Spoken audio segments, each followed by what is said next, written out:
a merry little Christmas. Let your heart be light. From now on, our troubles will be out of sight.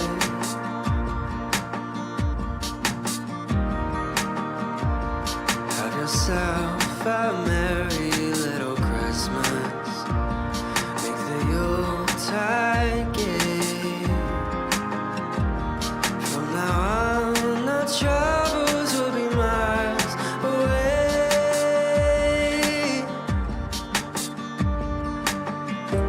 Here we are as in olden days, happy golden days of yore. Faithful friends who are dear to us, gather near to us once more. Through the years we all will be together, if the fates allow. Hang a shining star upon the highest bough, and have yourself a merry little Christmas now.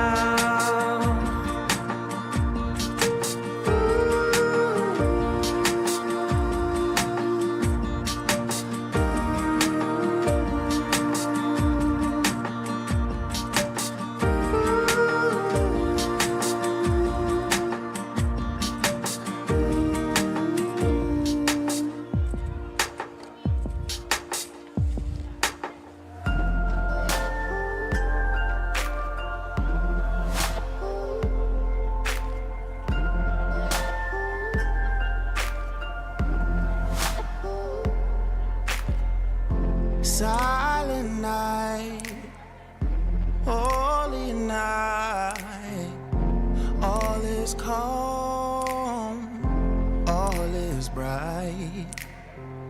Silent night. Hey, Orion Online, Merry Christmas. We're so thrilled that you've invited us into your lives, in your home or your car or through your phone or your computer or whatever you've done to invite us in today. Maybe you're watching in the bathroom. Where do you watch when you watch online? I mean, it depends. If I'm on my phone, I end up in the bathroom inevitably. I mean, it happens, right? But this is like the best way to invite us into your home, if that's where you invited us, because we're in your house this morning and we can't see all the unfolded baskets of laundry in your living room. The kids running around crazy doing cartwheels off the couches. Like, we're cool with that. We're good. We're totally cool with that. We're good. We're good. Hey, one of the things we're doing this morning is a candle lighting by the end of the service, and we definitely want you to be a part of that. So make sure at some point in the next couple minutes, run around the house, grab a candle of any Smell good kind. candle, a Woodwick, a Yankee candle. I hate the Woodwick candles. Dude. They're a disappointment. I expected so much more Don't even crackle talk and to me right pop. now. Woodwick for life. Woodwick There's only. no crackle pop.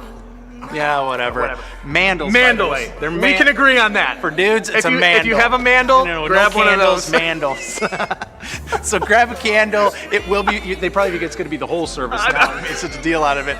Grab a candle. It's going to be an important part, and I think just a beautiful part of the whole service this morning. It is. What we're going to be doing today is looking at the story in Mark 8 of a moment when Jesus healed a man who couldn't see, and it's going to be an incredible story, but it may not be the story you would expect on Christmas. But here's why we're doing it, is because we want to make sure that we don't overlook the power of what Christmas accomplished for all of us. Yeah. And it wasn't just a baby in a manger. It was to give all of us the ability to see far beyond just what our eyes can do. So we even have a point in the service where we're going to hear a story from a couple of guys who've grown up their whole life without the ability to see what It's God has powerful. done in their life and how they've navigated a world without vision. And it's going to be a really cool moment. Really so cool what time. else are we doing today? Yeah, dude? we're going to sing some Christmas songs. We're going to worship together. And so we're really, really excited that you're here. But we also want you to take this opportunity to invite the people in your digital world, wherever you're All around connected. you. Get 'em. So get at us in the comments. If you're on YouTube, hit the subscribe button so you can see our future videos. If you're on Facebook, share this into your news feed. It's like inviting your whole Facebook community to join you in this service. And so we're excited that you're here, and I think you should be excited to share it with other people as well. And I mean, you know, the last couple years have just been really difficult in so many different ways. And then even more recent, what we've experienced just north of us with our neighbors in Oxford, and the tentacles that has created, that's touched and impacted so many lives. It's probably more important than ever, at least for me it feels like, that we're reminded of what we're promised in the book of John, that when Jesus entered into humanity, it wasn't just to come as a baby, it was to come as the bringer of light, a light that according to John overcomes darkness. Because our world's been touched, and our specific world lately has been touched by a lot of darkness, that we need to be reminded that Jesus pushes back. Darkness doesn't win, Jesus wins. So we're thrilled that you're with us. We're excited for Christmas, and we're excited to have it together. So Merry Christmas. Absolutely, absolutely.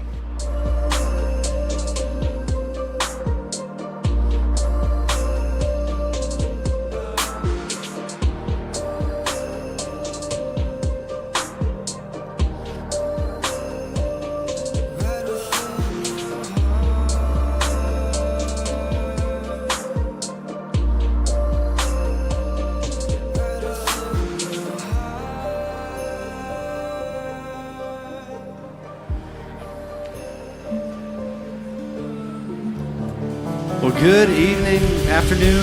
I think it's afternoon. Good afternoon, everyone. Merry Christmas. It's good to see y'all. Let's go ahead and stand up. We thought it'd be really fun to just sing some Christmas songs with y'all and just bring some nostalgia to the service and just sing together. So that's what we're going to do.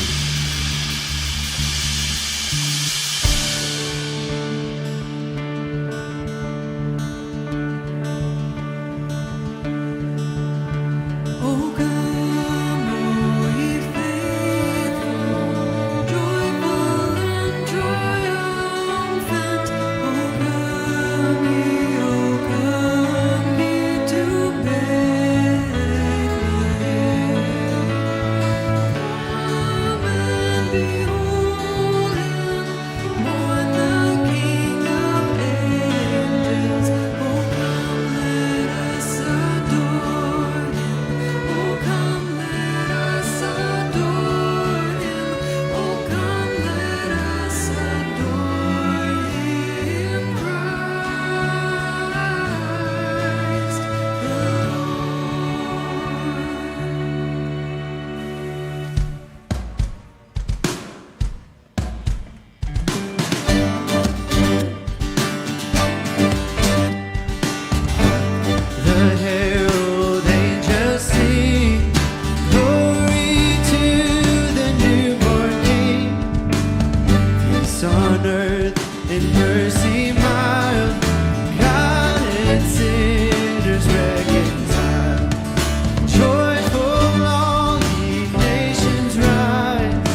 welcome, welcome, welcome. Good afternoon.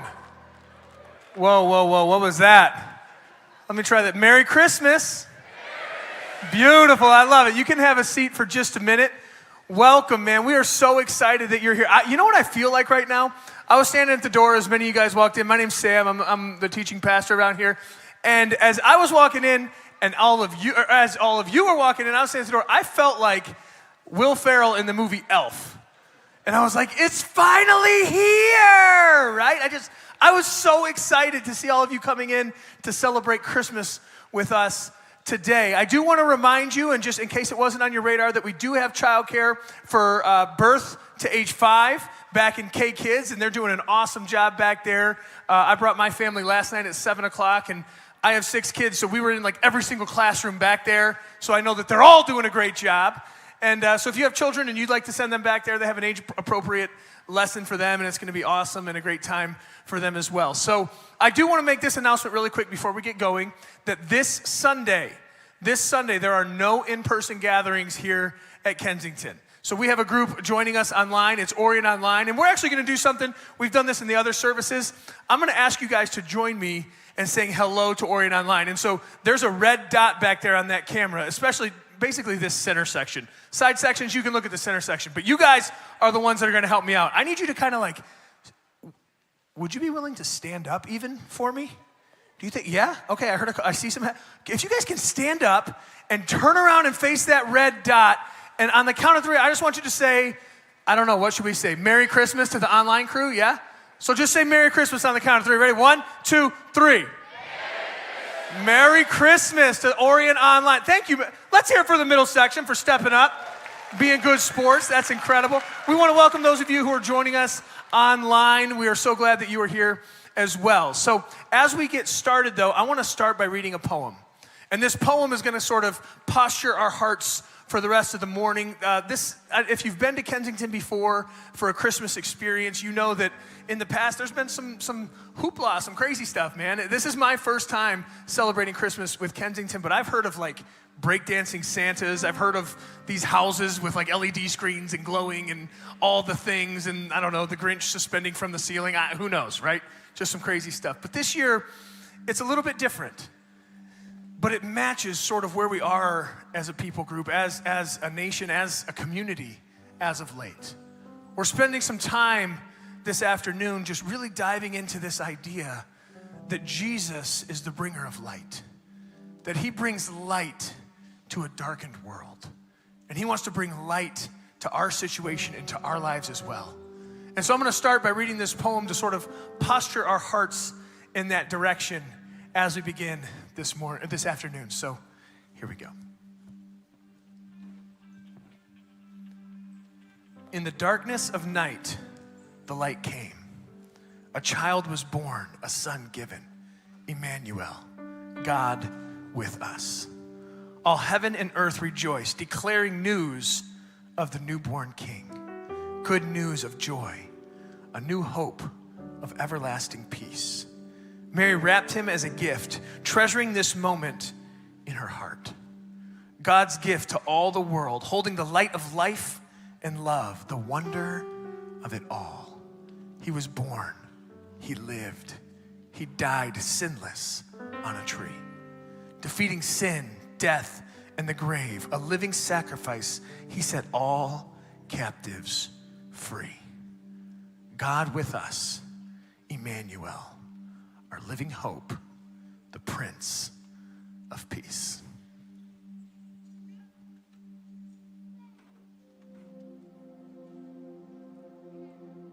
In the darkest weeks of winter, when the day barely seems to shake itself free from dropping off to sleep again, and the night stretches long and cold and deep, it is then that the people trundle greenery and lights into their homes. We haul out tangled reels of twinkled lights to make our neighborhoods gasp-worthy, to reflect in the wondering eyes of children, and to warm every passerby. Our existence revolves around light. Our own planet loops in endless adoration around the sun.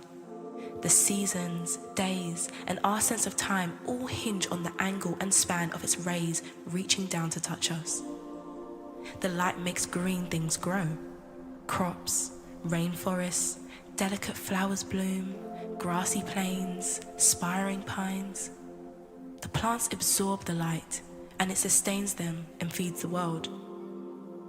Light reveals beauty. Without light, there would be no sunrise, no tree line, no fireflies, no view of our eyes.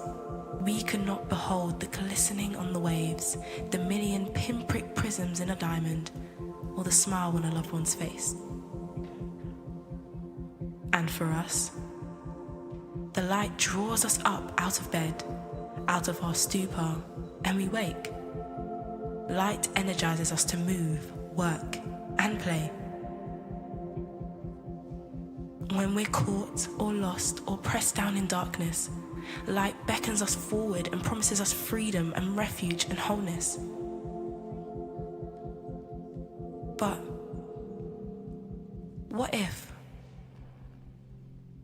all the light is swallowed by darkness? The power goes out and every tree and rooftop goes black.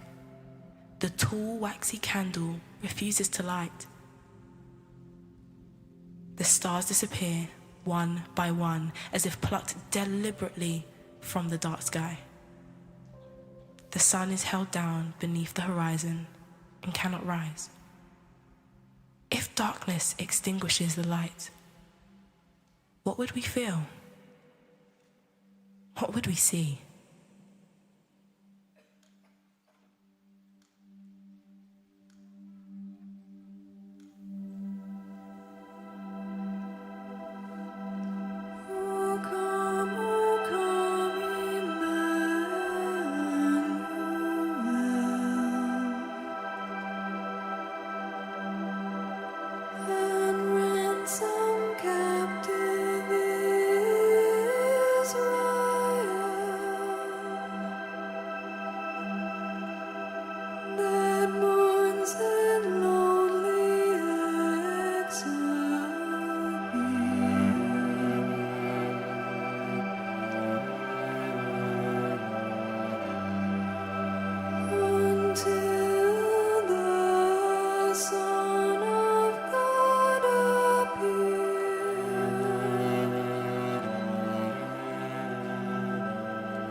Rejoice, rejoice,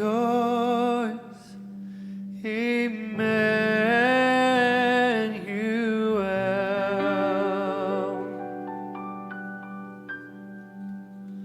shall come to thee, O Israel.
For most of the history of the church, the 4 weeks of December have been intended to be much more than just getting all of the presents for all of the peoples. It's been intended to be a time of remembering. Several things to remember. A time of remembering that there was a point in history, thousands and thousands and thousands of years ago, where the God of creation made a promise to his creation that everything in this world that was dark would one day be extinguished, and everything that darkness creates would be gone. There's a promise that one day he would recreate this world and even us to its intended glory. It's supposed to be a time of remembering that 2,000 years ago, he began the process of fulfilling that promise. He didn't fulfill it entirely, but it began when he himself, wrapped in skin, walked on this earth as his creation, with his creation. But it should also be a time that I think remembers and reminds way back further than 2,000 years ago, back further than even the thousands before when the promises began, but all the way back to the beginning. A beginning recorded in the Bible in the opening verses of the first chapter in Genesis that says, in the beginning, God created the heavens and the earth. And the earth was formless and empty, and darkness was over the surface of the deep. And the Spirit of God was hovering over the waters. The Bible opens up in just the first few words and verses with the scene of God beginning to create, but in the midst of creation was also darkness, and it shrouded everything. And darkness has a way of creating itself. It creates emptiness. It creates fear. It creates loneliness. It creates confusion, pain, suffering, maybe even frustration. Some of you are like, we got the point, turn on the lights. But darkness can create itself, and so thankfully God wasn't done creating. In the very next verse, only the third verse in all the Bible, God spoke 4 words that were maybe some of the most important words ever recorded that he spoke when he talked into the darkness and his voice cut through it like a knife. And for the first time ever, darkness was driven back when he said, "Let there be light." And so part of the story of the Bible is that there was a time where everything in creation, including us and animals and weather, everything that he made functioned and operated and related exactly how he intended it to. There was a time when we were who he meant us to be, when we treated and loved and enjoyed ourselves and one another and him as he intended. There was a time when, according to the scriptures, even the predators and the prey lived in harmony and peace. There was a time when even the weather was perfect. It wasn't too cold, it wasn't too hot, there were no storms that ravaged the planet. Everything was exactly how he intended it to be. But the story of the Bible also tells us that that time did not last forever, and that there was a point when darkness again entered into creation. But this time it was not a physical darkness. It was a darkness that goes all the way back to our first ancestors. They began at some point to believe that they could do life better on their own and without God.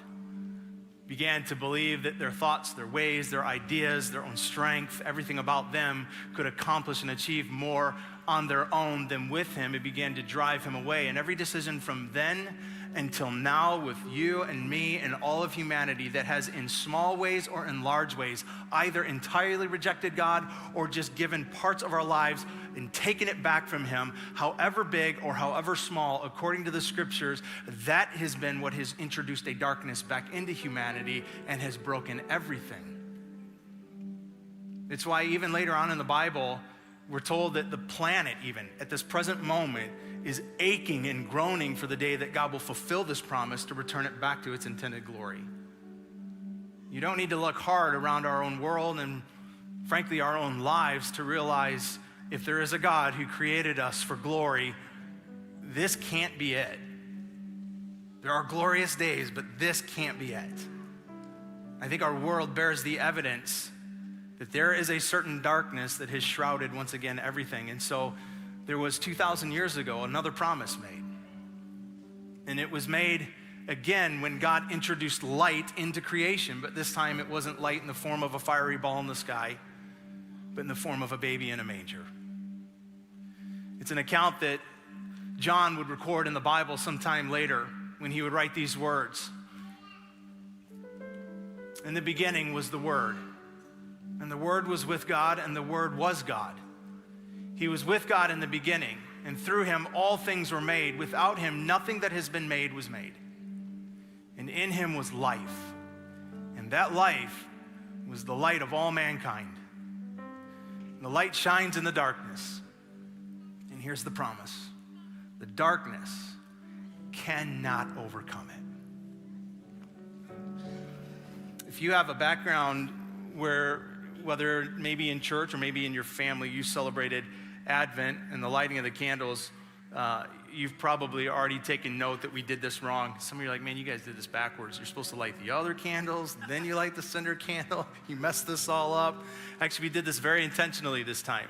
See, if you're not accustomed to this, here's what it is. You have the center candle. It's referred to usually as the light candle or even the Christ candle. And in the weeks leading up to Christmas, you begin to light all of these other candles from hope and joy and peace and love that are supposed to be representative of what Christmas ultimately brings in the person of Jesus. But the celebration of Christmas is the celebration that without Jesus, there is no true hope. Without Jesus and his light, there is no true light of joy. It's Jesus' light that creates the light of peace, and it's Jesus' light that creates the light of love. All of those are not just extensions of what he provides, they're apparently, according to him, extensions of who he is. So we're going to talk about that for just a little bit today. As we celebrate Christmas together, I want to take this idea that's given to us, particularly at this time of year, around the Christmas story and the birth of Jesus, that says to us that he is the light of all mankind, the light of the world, a light that darkness can't overcome. And what in the world does that mean? And take an idea that is sometimes so religious that it just kind of hovers up here in the stratosphere of things that might sound nice at holidays or in church settings, but don't really have very clear application to our lives. But I think that there is. One of the things this morning, it's afternoon, it happened all morning, every time I saw it, and even last night when Titus, who was the young man that walked in with that candle, by the way, that's Sam's son, Sam, who came up and greeted you a minute ago, one of his 6. As Titus came down, for me, that every time that's been one of the more moving parts of our time together and our service. And I really do think it's because as he came down with the candle, it really was a picture of something that happened. Not wishful thinking, not just a religious idea. And what happened was there was once our God became a young man.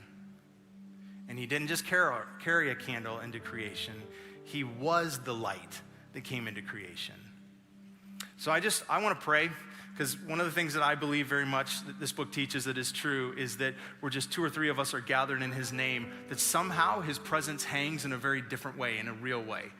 And I would suggest that there's probably more than 2 or 3 of us here on account of him in this room, watching online. And so I really do believe that in a way that I can't necessarily put words to, but I think we can experience God's presence will hang with us and it will hover with us in a weightier way. And so if that's true, then frankly, none of us need to hear me. I think if God speaks and he can be heard, it would be to our benefit to hear him. So let me ask that he'll speak and that we can hear. Father in heaven, I want to acknowledge for a moment that I do believe, as many of us do, that there is a God of creation and you are him. That these things that we read in the Bible, so many of them, even still for me, difficult to fully understand, and some still difficult to believe. But I choose to, by faith, that there is a God over creation. You, Jesus Christ, are him. There was a day when, with your breath, you created days. You spoke into emptiness. You spoke into darkness. And light was born. Clouds were born. Planets were born. Stars were born. Moons were born. Birds were born. Oceans were born. And people were born. And so, God, I just pray that as we go through this Christmas service, that it wouldn't be just Christmas motion. It wouldn't just be church noise. But that somehow, if you do speak, then you would talk. And you'd give us and grant us the grace to hear your voice somehow. And do something that only you can do, to meet us in our minds, to meet us in our hearts, to meet us in our ears, to meet us in our eyes in ways that only you can. Knowing that some of us in here are struggling with you. Some of us in here are angry at you. Some of us in here are here to celebrate you. Some of us are in here and not really sure if there really is a you. And so do what only you can to reveal yourself. And to teach us something about what it means that you're the light of the world, and that no darkness around us, no darkness that comes against us will ever triumph, because no darkness can overcome you. In Jesus' name, amen. So Christmas, I think, it's one of the more interesting times of year when it comes to this kind of a gathering in this kind of a space.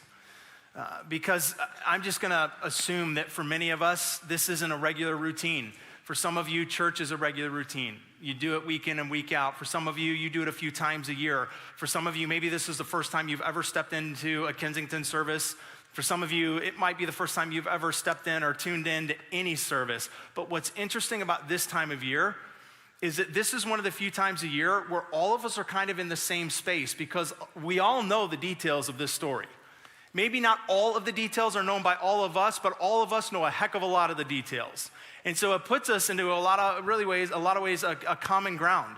Because we're all familiar with details of this story that tell us things like there was a young virgin Jewish girl visited by an angel, had an incredible promise made to her. We're familiar with details of the story that tell us there was an unexpected journey, a census that had to be completed, an inn with no room, and so an overnight stay in a barn. We're familiar with aspects of the story that tell us that there were unexpected visitors that showed up in the middle of delivery or shortly after, which just insert a little humanity into that moment. Any of you that have ever given birth, how would you like a bunch of random, dirty, smelly shepherds to come walking in the moment of? Not a great scene. That, my wife, name's Nicole, she's around the building somewhere. When she was giving birth to our son Tobin, literally moments away from his entrance into humanity, a couple that was some of our best friends came walking into the room, the husband leading the way. He's like, hey, we're here to celebrate. I'm like, no, you're not, walk away. Not the time to walk in the room. This is a real thing that happened at one point. We're familiar with these stories. We're familiar with these details. We're familiar with the humanity of it. We're familiar with the story that tells us that there wasn't just shepherds that showed up, but there was a whole group, an army of wise men that, if you don't know this, did not show up the night of. They probably came closer to 2 years later. We're familiar with the story that tells us there was a baby in a manger. Here's the problem, is that usually this time of year in a gathering like this, that's where we stay. We stay with those details. A baby, a manger, a star in the sky, and those are all incredible parts of the story, but the problem is they're only part of the story. There's so much more to the story. We've got 3 kids. Our son is 18. Our daughters are going to be 15 on January 2nd. And I could just tell you, I have learned frequently over time, with kids, there's always more to the story. My 2 daughters, twin daughters, most of the time they're best of friends, but every now and then, girl fight. And when there's a girl fight, just get out of the way. My wife, sometimes, she did not grow up with sisters, so she doesn't entirely I grew up with 4 of them, so my wife would be like, I don't know what to do. You got to go fix this. I'm like, babe, you just ignore it. I'm just walking away. I'm just getting out of this. This happened just recently. One daughter comes up to me. She goes, she's crying. She's got tears in her eyes. She goes, Dad, sister just walked up and totally smacked me in the back of the head. I'm like, what? Why? She's like, I don't know. I'm like, well, what? Something had to happen. She goes, nothing. She just did it for no reason. I'm like, we do not hit people in this house for no reason. Frankly, we don't hit for reason either, but we certainly don't hit for no reason. I'm like, we're gonna go find out what just happened. So I grab her hand, we go to march towards the stairs. My other daughter's upstairs, and then she stops me. She goes, well, I did kick her first. Like, okay, well. So I have learned, as you have, if you're a parent, that in moments like this with your kids, help me out, there's always what? There's always more to the story. I think with this one, there's more to the story. I think the shepherds and the wise men and the star that hung in the sky, and frankly, even the baby in a manger, they're all important details, but they're just one chapter of a much bigger story, and there's so much more to this story. And so what I want to do for a couple of minutes is I want to navigate us away from the more familiar aspects of this story. And I want to take us to a time when the baby became a man, to see what in the world it is that Jesus actually came for and what it means in this very simple, short story, what it means that he came to be the bringer of light. Because I can tell you this, he did not come to be immortalized as a baby in a manger. He did come to be the bringer of light. Mark chapter 8 is where we're going to go if you have a Bible this morning. If you don't, or you're really not sure where Mark is at, that's totally fine. We put verses on the screen so you can follow along. But Mark chapter 8, starting in verse 22, says this. So some men came to Bethsaida, and people brought a blind man and begged Jesus to touch him. So what I'll do is I want to read a verse, make a few points about it, just kind of a little understanding, and then read another verse. There's only a couple we're going to do. So I want to pause after just that one, because I think right off the bat, you've got this picture. It's a group of friends. They have a friend. Their friend is blind. They hear rumors about this Jesus who can do things that other people haven't even been rumored to do. So they grab their blind friend and they take him to this town called Bethsaida, where Jesus is supposedly at, hoping to have an encounter and an interaction. One of the things that I think is interesting about this story is the condition that this guy's in, because few things in life I think could genuinely be described as an experience of darkness like blindness, like not having the ability to see. So when I was a kid growing up, I had, probably like most people, a certain level of fear of the dark, but I think not just fear for me, I also had a hatred of the dark, none of which was because of the typical reasons like monsters under the bed type thing. I grew up with a dad who's blind. From pretty early on in life, he had some medical issues that happened, ended up losing his eyes and his vision as a result. Several years later, had to have his eyes removed from his head, which is always a really fun party trick when you can tell your friends, hey, look at my dad. Hey, Dad, take out your eyes. And he takes them out, an empty cab. It's great because my wife's dad can take out his teeth and my dad can take out his eyes. So we're like a freak show family. Super awesome at Christmas. Do the tricks, Dad, do the tricks. But I grew up with a dad that couldn't see. And so for me, blindness became just a regular part of my life. But before I could understand what created blindness, even when my dad tried to explain it as a kid, like trying to help understand that's weird. You don't know how to understand what makes a person blind. So I distinctly remember as a kid thinking that what made a person blind was if they kept their eyes closed too long or stayed in the dark for too long. So going to bed was a nightmare for me. I would do this every night. I would lay in bed. I could distinctly remember this. I would look up at the ceiling, and I would just fight as long as I could to keep my eyes open until at some point I must have just passed out and then woke up the next day thankful that I could still see. Because I was literally convinced that it was going to be one of those two things that would make me eventually lose my sight. So growing up, I had this thing that I had to sleep with every night that would help me not be afraid. How many of you guys are with me right now? Either you did this or your kids do this now. Like there's a thing, right? It has to be part of the bedtime routine. If you don't find the thing, it's like turn over the house, flip over the whole country. The thing has to be found. Anybody with me? Okay, there's like two of you that were a little abnormal like I was. That's great. All right, so this was my thing that every night from about 6 years old on, I had to have, or I just would panic in bed. And this is what gave me comfort in the dark.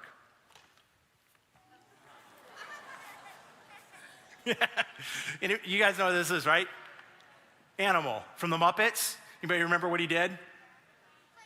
He played the drums, right? My dad is also a drummer, so I don't know if I liked this because my dad was a drummer or I just liked the Muppets, but for whatever reason, I got a hold of this thing when I was super young, and every night I had to sleep with this. I mean, I've repainted those eyeballs like 85 times. It used to be white and like really smooth. Now it's kind of sticky and it's clearly not white. But I called this, it's totally embarrassing, but I called this the softie. And so every night I had to have Animal and my softie, and I would just lay in bed and I'd stare at the ceiling and I'd cuddle Animal, and that's what made me feel safe at night. I have no idea why this freaky doll is what made me feel comfortable at night, but I needed it every time I went to bed. So I've kept this thing my entire life. Clearly, this is the one.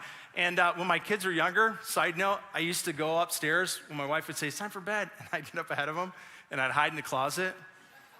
And I'd wait until they'd come in the room, and I'd just kind of stick its head around and go, I swear my son's 18 to this day. If he sees this thing, he hits it with a bat. He hates this thing. Pretty sure I'm paying for a therapy bill one day, but it was kind of worth it. But that's what I grabbed when I needed comfort in the dark. And obviously, listen, we're adults. I'm an adult.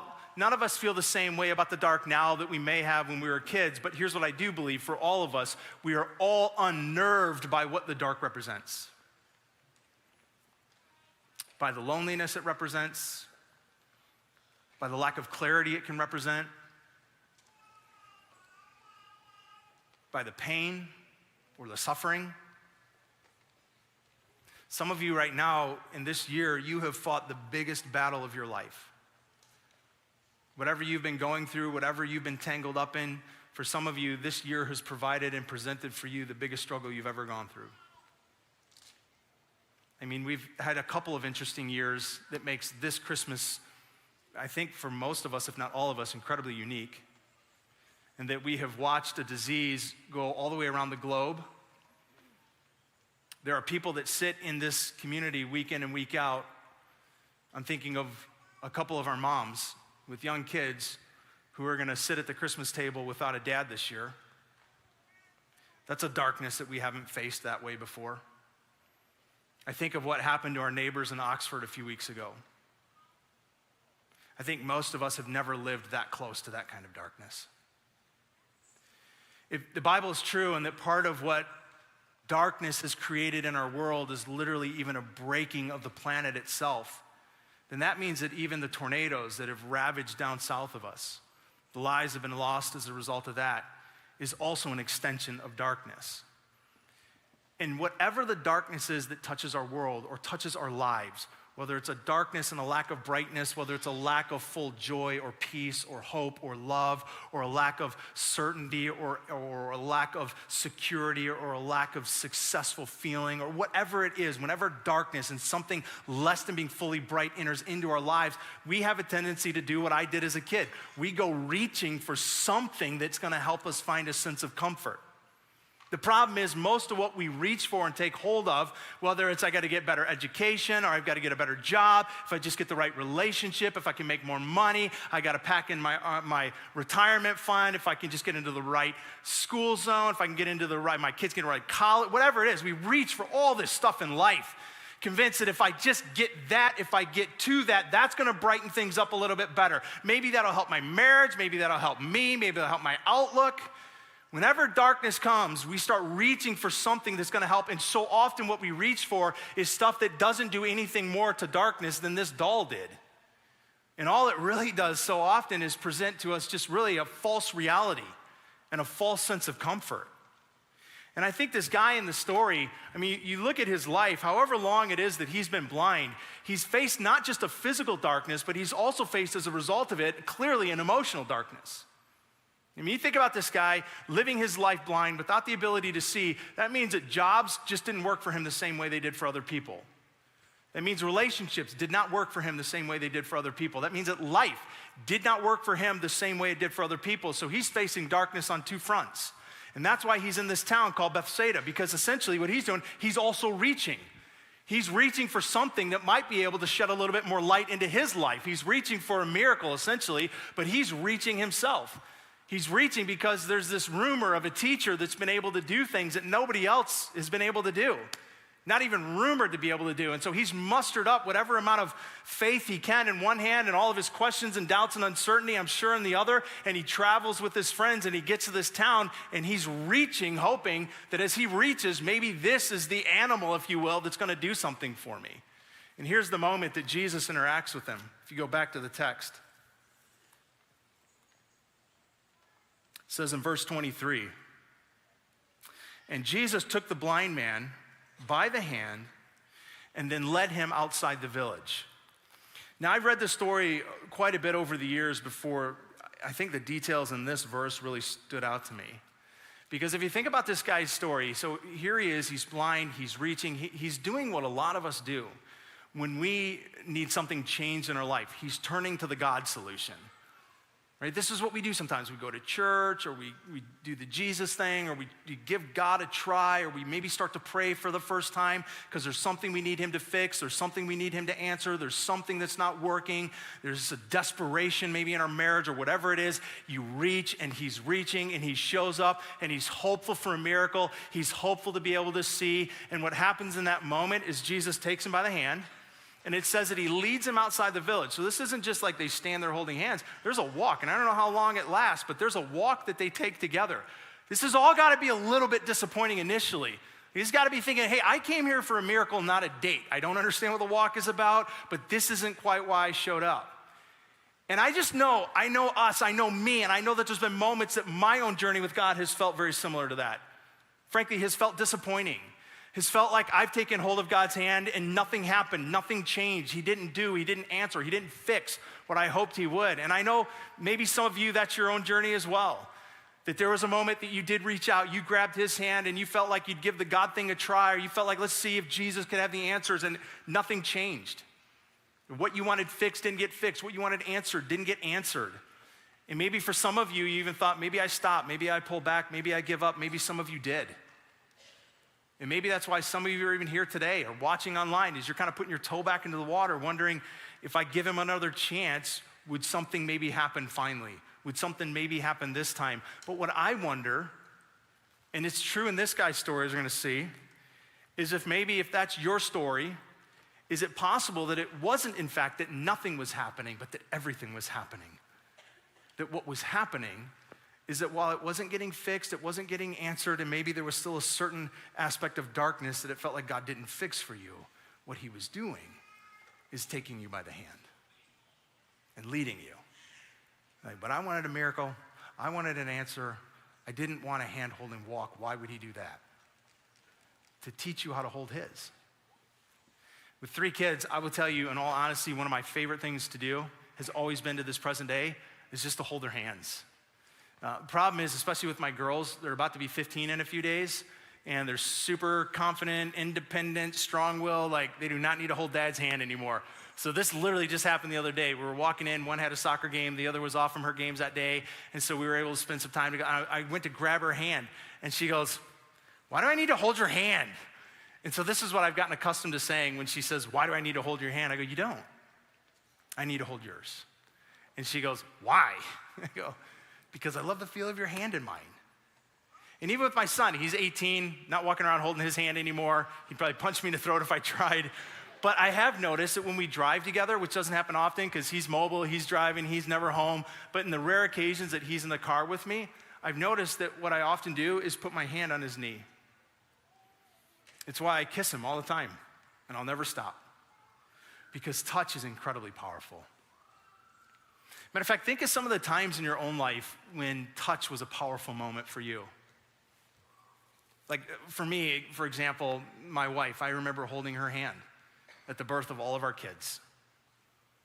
I remember holding my grandmother's hand the last time she ever breathed. I remember once when I was drowning, because I walked off of this little island and I thought I could swim and I clearly couldn't. And I remember the feeling of not knowing if I was going to be able to come back up from the water, and my dad's hand coming down under the water and picking me up. But how about other times in your life? You remember the first time you held the hand of somebody you were interested in? You ever do the pinky touch thing? You know what I'm talking about? If you've never done this, I'm about to give you gold, so pay attention, all right? You ever go to the theater with somebody or you go out somewhere and you haven't kissed yet, you haven't held hands, like everything's very new, and you put your hand down on kind of that center little armrest, and then you do the pinky thing where you extend your pinky out as far as it'll go, and then you're hoping that they're gonna put their hand down, and they do, and then they extend their pinky, and then suddenly your pinkies meet, and you're like, oh, like the little pinky touch before you know it, you're holding hands. Like those are awesome moments. I still remember the first time I held my wife's hand. I still remember the first time I ever kissed her. It was in the driveway of a house I was renting in Southfield when I was back in college. Like touch is a powerful thing, but especially hand to hand. Like I could come up and I could put my hand on your shoulders, I could put my arm around you, but if we touch hands, there's something more personal and there's something more intimate about that. And I think what Jesus is trying to do in this moment with this man is what he's attempting to do with all of creation, which is to say, I can answer your requests, I can answer your questions, but the greatest thing I can do for you is seldom what you ask from me. The greatest thing I can do for you is offer you me. It's to grab your hand and teach you to walk with me, and in walking with me, give you myself and teach you to see. And so with this guy, there's more to his story as well as Jesus grabs his hand. It says here, so he takes him by the hand and he leads him outside of the village. And when he had spit on the man's eyes and put his hands on him, Jesus asked, "Do you see anything?" Now, I've never created a miracle. I doubt you have either. But at first glance, this does not read as much like a miracle as it does a prank. With 6 younger brothers and sisters, like this is totally something we would have done to each other growing up. Like, no, for real, I'm spitting in your face to help you. Like, seriously, right? And so there's a little bit lost in context because it's not in the text. So in Roman as well as Jewish culture, there was this superstitious belief that saliva had healing powers. The problem is nobody had ever seen it because it was a superstition, but there was this strong superstitious belief that there were healing powers in saliva. And so some people wonder if part of what's happening is Jesus is indicating something about his power over superstition. But then there's some scholars that also believe that maybe what he's doing is nodding all the way back to creation itself, because the story of the Bible tells us that the first time God ever created any of us, he literally sculpted a man out of clay and dirt. So think like sandcastle sculpting. And when there was the shape of a human being in the dirt, it says that God breathed into him his own breath and he became alive. And so maybe it's, as some scholars think, it's him nodding back to creation to say, hey, I've done this before. I've created before. Even to say, I'm going to do something more than a miracle. I'm actually going to create something new in you and something new through you. And I believe that maybe it's both. Maybe it's him saying in that moment, I just want you to understand that before anything happens, know this: I am the God above superstition. I am the God above creation. I am the God above everything. And then he proves it. So he asked him already, do you see anything? Verse 24, he looked up and he said, I see people, but they look like trees walking around. So everything is not clear. And so once more, Jesus put his hands on the man's eyes. And then his eyes were open. His sight was restored. And he saw everything clearly. This is one of the only accounts in the Bible of Jesus performing a healing that happened in stages and didn't happen immediately. And I think it's really interesting because part of what I think it does show us is not just what God does and that he brings light to us. He opens our eyes. He gives us an ability to see. But I think that it also shows us that he tends to do it in stages. It's a process. It's a relationship. It's not just a quick fix. It's him saying, I'm doing more than just even what you ask. I want to give you me, myself. Here's what I can never tell you is, if you're willing to reach out and take hold of God's hand, which I believe he has from the minute you have been born extending to you, what I can't tell you is exactly what that will mean, what he will do with you, what he will do through you, things he will address with you. But I can tell you this, along the way, there will probably be moments where it feels a little bit disappointing, where it feels a little bit weird. I can tell you that that's been my story. This has been a year particularly filled with moments where there have been things I just have not understood. Questions that people have asked, particularly people like me as a pastor, why this and why God that I don't have an answer for. Instead, I do have some frustration. There have been moments that things that God has done or has attempted to do to me has also felt frustrating, has felt weird, but I do know this and have also experienced it. The longer you hold his hand and walk with him, the clearer and clearer things begin to become in the light of Christ, giving you a clarity that goes far beyond your eyes, a clarity to see who you are, a clarity to see who you have been made to be, a clarity to see who he is, to see that you and I, in fact, are created beings. He is the creator, and he has a purpose and a reason for why he breathed you into existence. But it doesn't all happen overnight. It is a process. And that's why I love that detail that Jesus touches him twice. And the first time he's like, is it clear? He's like, not really. It looks kind of like a guy and trees. And I don't know. He's like, that's the loogie in your eye. Hold on. And he's like, no, hold on. It's a stage. It's a process. Let me do this with you. Let me journey with you. Because sometimes we have this tendency to turn to God only when we want him to do something, fix something, but make it quick. And when it doesn't happen, we either think that he's not real or he's a liar or maybe we messed up or maybe we're not good enough or whatever it is. But here's what I've come to learn more and more over time is that a hand-in-hand walk with God relationally through Jesus Christ was never intended to necessarily fix something in an instant, but was intended to fix everything eventually. And that's what Christmas is about. It's about the beginning of God's fulfilled promise to say one day, all darkness will be driven back, and I am the light to open your eyes and to teach you to see. We're gonna show a story of two guys who literally have learned to navigate life this way. Two guys who were born without the ability to see, who have learned to navigate life without their eyes, but later on in life met Jesus and have learned how to see even without eyes. It's a bit of a personal story to me because one of them is my dad, and the other is his lifelong best friend who in many ways is like an older brother to me. So this is Craig and Tony. My eyes could see like a flash bulb from a camera or sunlight or a little bit of light for a while, but that was it. But probably by the age of 5, they atrophied. And some people say, well, then you just see blackness. Well, no, I don't see anything. There's absolutely nothing there. I was born premature. My mother had a ruptured appendix, which threw her into labor. So I was born at 6.5 months into the pregnancy, put in an incubator for 6 weeks. And when I was about maybe 4 months old, my mom said, she looked at me and said, he is not following my fingers, and took me to the doctor. And the doctor said, yep, he's blind. When he gets older, get him a pair of dark glasses. And that's all she was told. I moved to Michigan when I was 10, went to the special school, and the teacher said, Tony, why don't you show Craig around, let him know what everything is in here. And he took me on a tour, and we just got to be friends. And about 3 weeks later, we were wrestling around and collided heads. And my hand hit his head, and you'll excuse the expression, but this is the way we talked in that generation. I suddenly said, you're a colored boy. And Tony goes, yeah, didn't you know that? I said, no.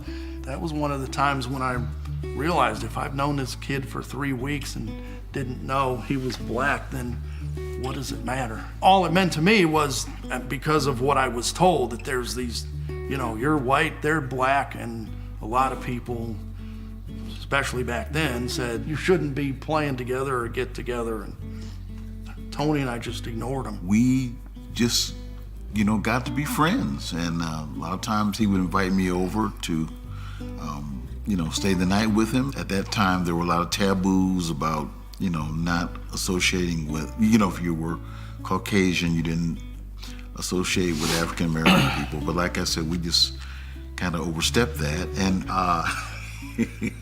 Craig had been trying to get me to, Craig was he loved to ride bikes. I did. He really did. I could balance on him perfect. It was phenomenal. He had been trying to get me to ride the tandem with him. Matter of fact, he said that we were going to go down the alley. Yeah, there was an alley in back of our house. Yeah, and there wasn't going to be any problem. It would be a straight shot. So we hopped on the tandem.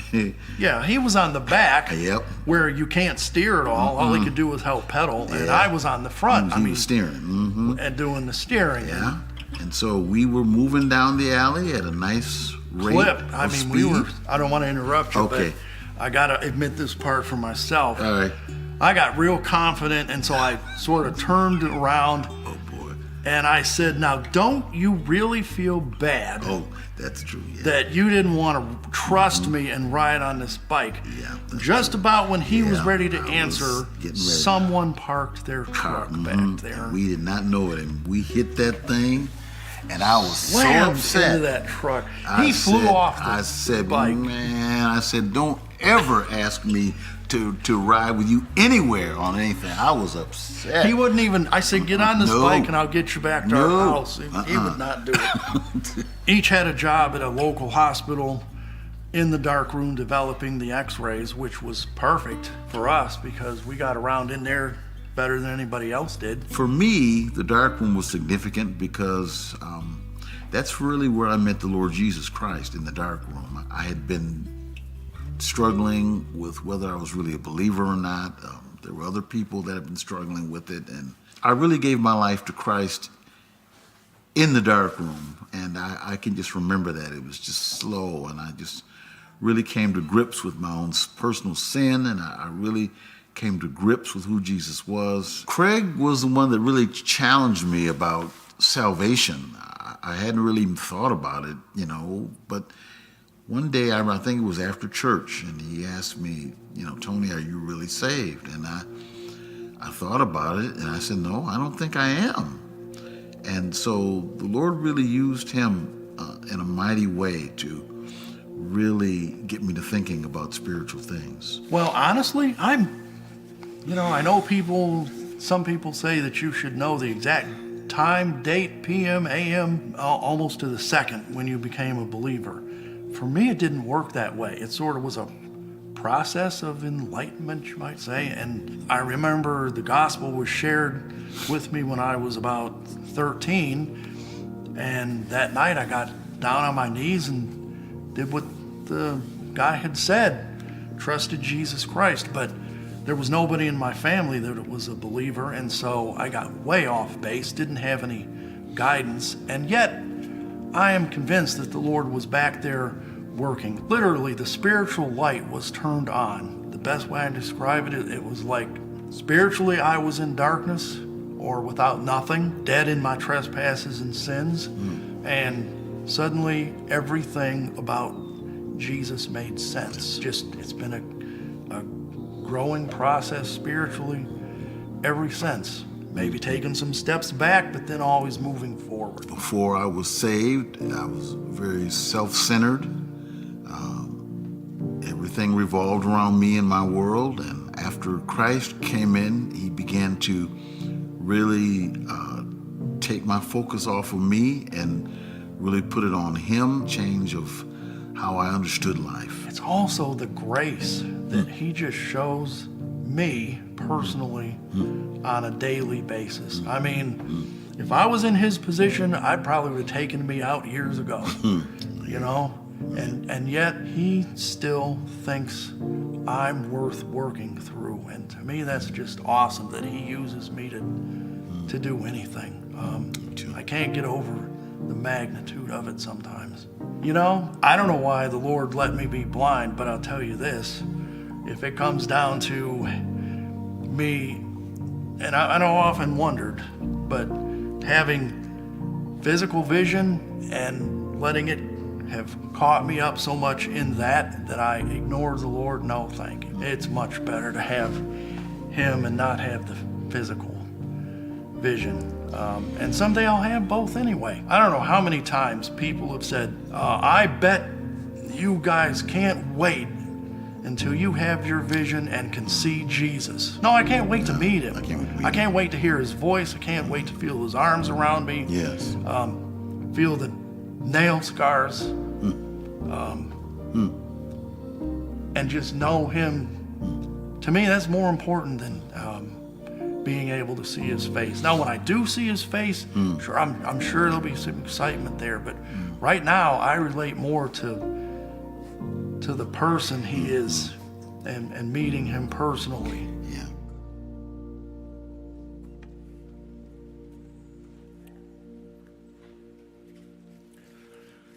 You should hear some of the stories that we weren't able to include in the short amount of time just from all of it. But those two have ridiculous stories. Riding a bike together is the least of them. My dad's actually driven a car before.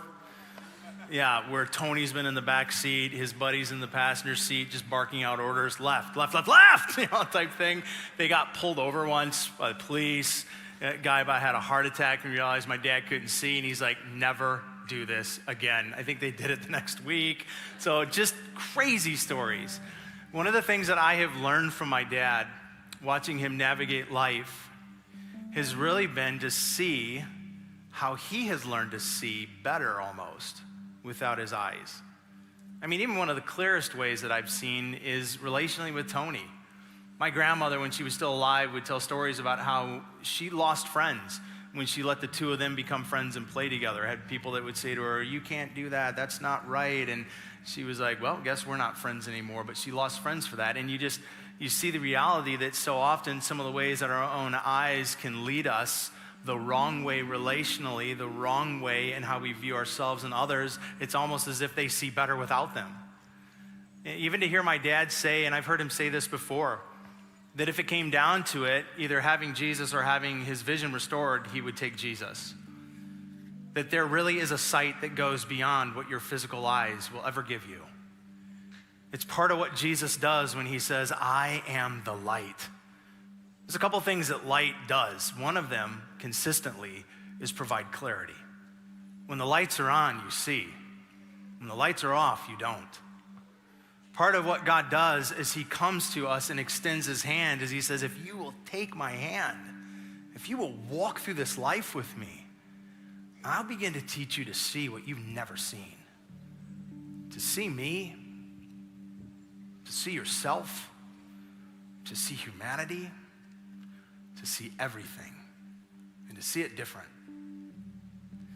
There's a friend of mine, his name is Tom, used to always say to me that life is too much a pursuit of having all the answers, and instead it needs to be a pursuit of asking all the right questions. And I know my dad, there was a clear point in his life where he was asking a lot of questions to try to have the right answers. For him, the answers he wanted is, why am I blind? If there's a God, did he do this to me? Why do I have these struggles? Why don't other people? But there's also a point where he shifted from just trying to have the right answers to asking the right questions, like, is there a God? What does he want? Did he make me? Did he make me this way? And even, could he do something for me more than just restore my sight? All of that's what eventually led him, I believe, to have a sight that goes beyond his eyes.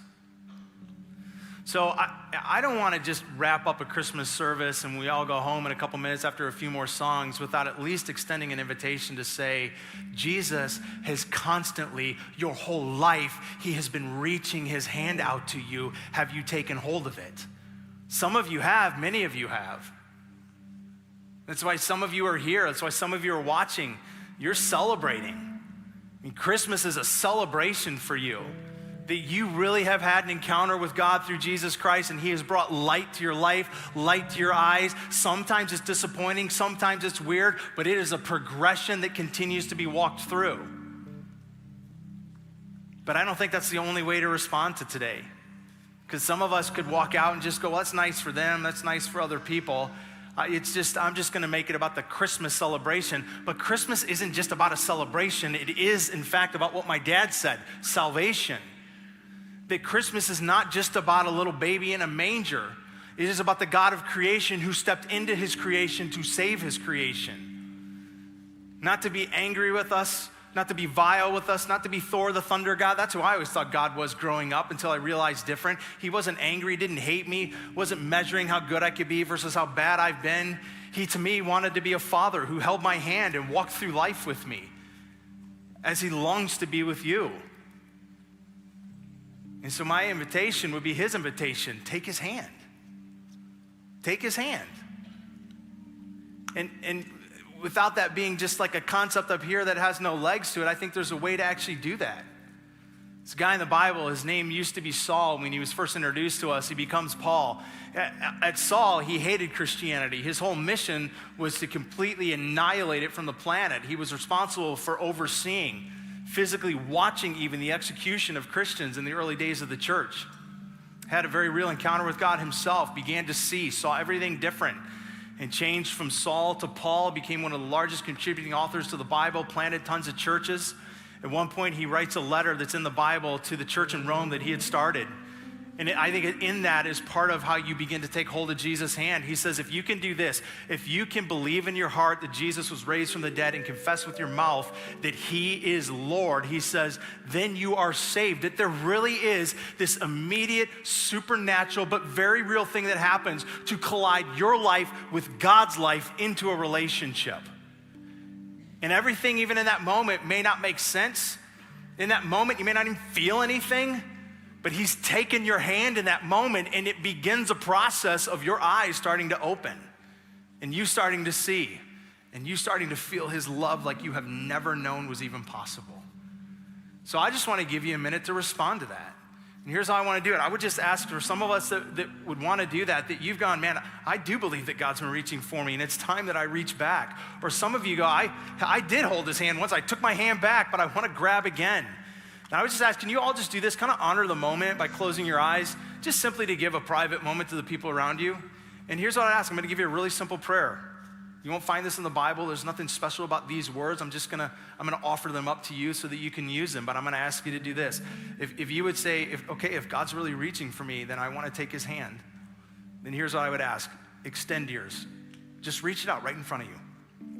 And don't worry about people around you. Don't worry about your husband or your wife, or don't worry about your neighbor. This is you. This is your moment. This is you saying, I want to respond to you. If you're reaching for me, then I want to reach back. And would you just say this out loud with me? Dear King Jesus, please take my hand. Please take my heart. And please give me your heart. And begin to teach me to see. Amen. And that's it? That's all you say? What I've learned is there's a whole lot more you'll say over time. But it all starts with just the simple request. Take my hand. Take my heart. And here's mine. And I would just say this too, wherever you would describe yourself with God. Maybe you go, hey, that's really great for other people. I don't need that. I'm not there.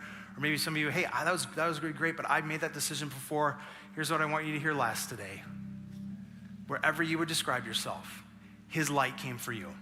If you love him, his light came for you. If you hate him, his light came for you. If you've rejected him, his light came for you. If you're not even sure that there is a him, his light came for you. If you think you've gone way too far, way too often, and gone too far away from ever being in his grace and love, guess what? His light came for you. He will never stop pursuing you. He will never forget about you. He will never give up on you. He will never stop reaching out his hand for you. And all you ever have to do is receive it. We're gonna light candles in just a minute, and literally receiving God's love is the same way. You're gonna receive somebody else's candle to you, somebody else's light to you, and it's gonna travel around this whole room. It doesn't have to happen in this moment or on this day. It could happen in your car. It could happen tomorrow. It could happen 10 years from now. But God will never stop reaching his hand to you, and all you'll ever need to do is receive it. Merry Christmas.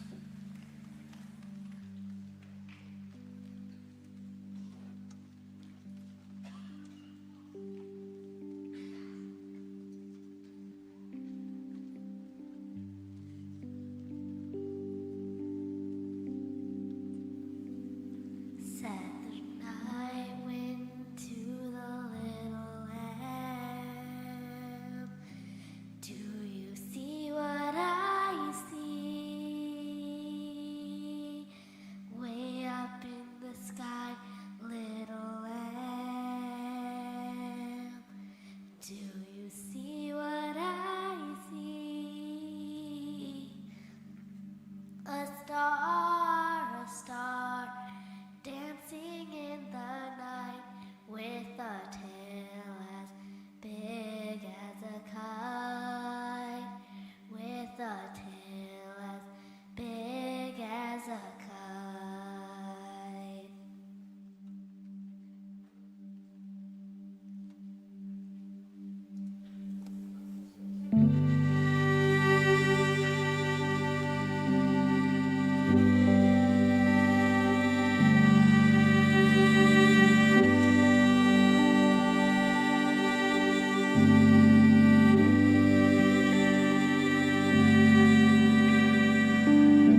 Silent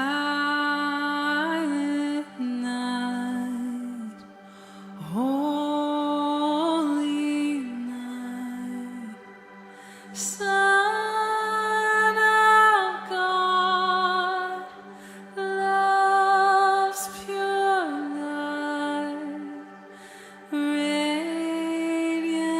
beams from thy holy face. With the dawn of redeeming grace, Jesus, Lord, at thy birth, Jesus, Lord, at thy birth. Silent night, holy night, all is calm, all is bright, round yon virgin mother and child. Holy infant, so tender and mild, sleep in heavenly peace. Sleep in heavenly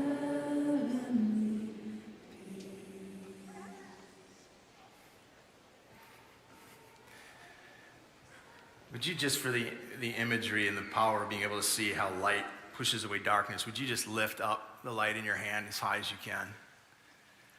One of the beautiful and the powerful things about light, this kind of light and the light of Christ, is it spreads quick. And it can start with one person and sweep through a crowd. Our world has been touched in very real ways and in very up-close ways by darkness in the last few years, by darkness in the last few weeks. Part of the promise of Jesus is not just that he gives us his light for our benefit, but that when we live for him and when we live like him, our light pushes back darkness. In him was life, and that life was the light of all mankind. Now, while the light of Jesus never goes out, candles do. So bring them down. Put your hand in front of them because you don't want to be blowing wax into somebody's hair in front of you. That's not a very Merry Christmas. And let's put them out. One of the realities of the light of Christ, because it is real and it is true, is that no matter what darkness we experience, no matter what darkness comes against us or even around us, there is joy to be known in Jesus. So we're going to sing one last song together. And we're going to bring up the volume a little bit as we celebrate the truth of joy with Joy to the World.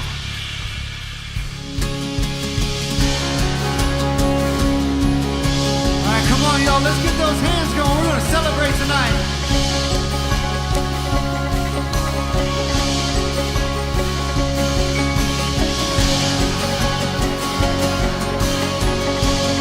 We sing Joy to the World.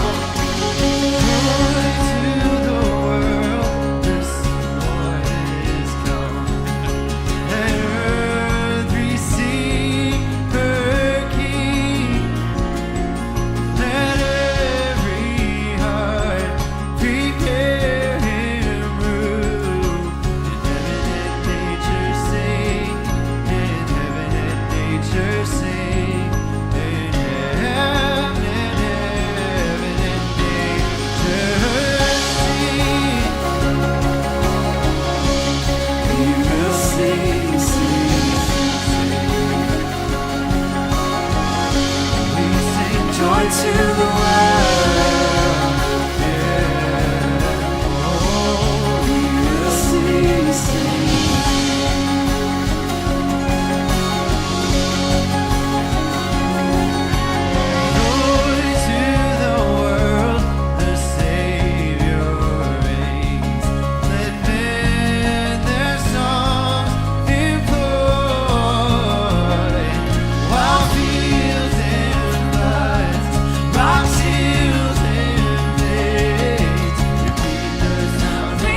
that for me last time.